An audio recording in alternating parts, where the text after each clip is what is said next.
गुरुकुल में आप सभी का स्वागत है। आज हम जिस टॉपिक पर डिस्कशन करेंगे वो है प्रार्थना के ऊपर कि प्रार्थना कैसी करनी चाहिए। जो प्रेयर की जाती है आखिर क्या टाइप होता है प्रेयर करने का, या फिर किस टाइप से हम प्रार्थना करें कि हमारी प्रार्थनाएं कबूल कर ली जाए या मान ली जाए। तो चलिए शुरू करते हैं।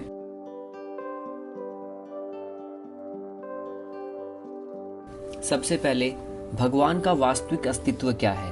क्या कोई मुझे बता सकता है कि भगवान होते हैं या नहीं?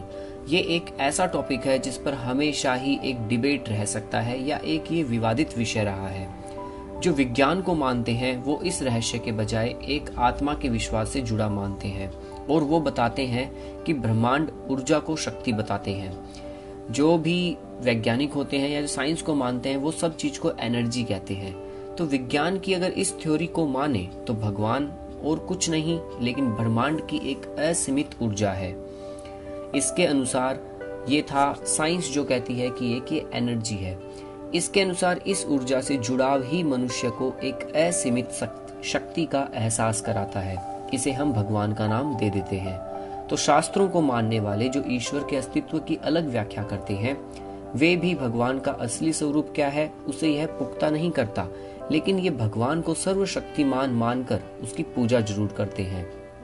दिलचस्प बात यह है कि आपने देखा है कि अलग अलग संस्कृतियां होती है, अलग अलग धर्म है, सबके अपने अलग अलग भगवान के रूप भी अलग अलग है, लेकिन एक चीज उन सब में सेम है, वो है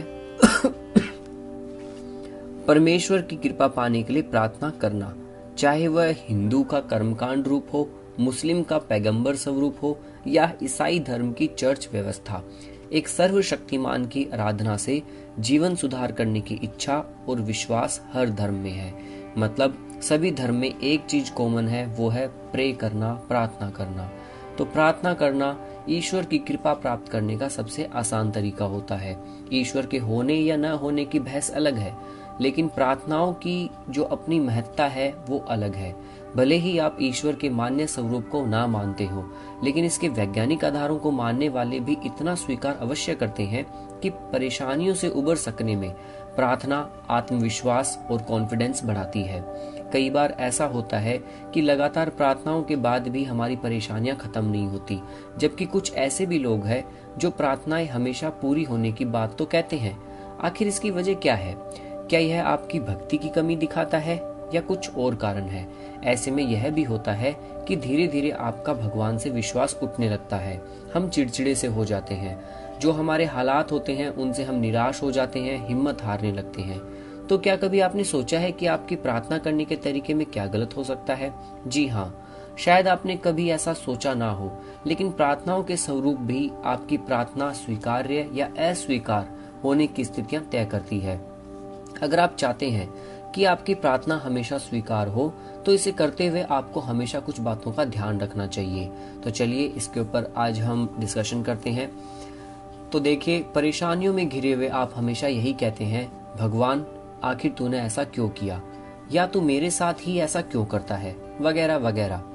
लेकिन सोचिए, जब आपकी कोई इच्छा पूरी होती है या अचानक आपको कोई खुशी मिलती है, तब भी क्या आप भगवान को इसके लिए धन्यवाद कहते हैं? तात्पर्य यह है कि मुसीबतों के समय परेशान होते हुए जब आप भगवान को कोस सकते हो तो उसके साथ होने वाली अच्छी चीजों के लिए आपको उनका धन्यवाद भी करना चाहिए। अगर हम ये मानकर चलते हैं कि सभी प्राणी उसी ईश्वर की संतान हैं, तो यह भी समझना हमारा ही कर्तव्य है कि अपनी संतान के दुखों से उसके माता पिता को सबसे अधिक दुख होता है।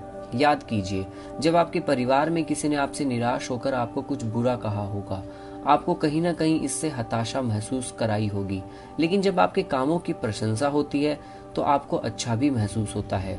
वास्तव में इन दोनों ही चीजों से सीधे तौर पर आपको कोई फर्क नहीं पड़ता, लेकिन उस व्यक्ति के दिल में आपकी महत्ता आपको महसूस कराती है, जो उसके प्रति आपका प्रेम प्रगाढ़ करता है।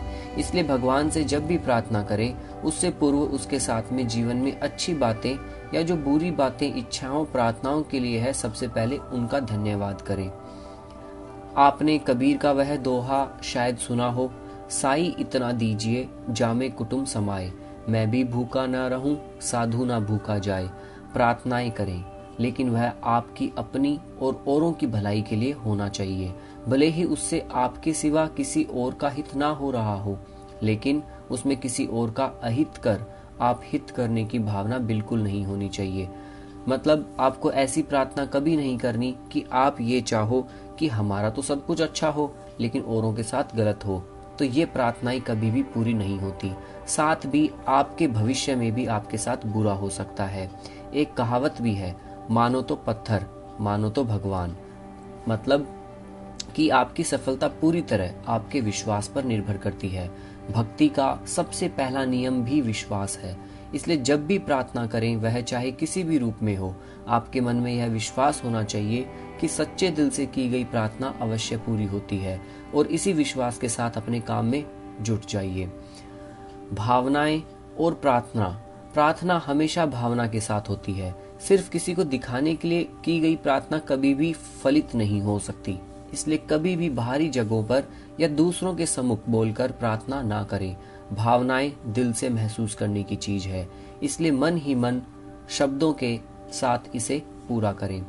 तो गाइज, मैं आपको सिंपल बेसिक कंक्लूजन ये बताना चाहता हूँ कि हम प्रे डेली करते हैं। हम लोगों का, खासकर जो इंडियंस लोग हैं, इनके स्कूलों का जो बचपन बीता, स्कूल्स टाइम से हम प्रे करते आ रहे हैं। जैसे ही हम कॉलेज में जाते हैं हमारी प्रेयर छूट जाती है।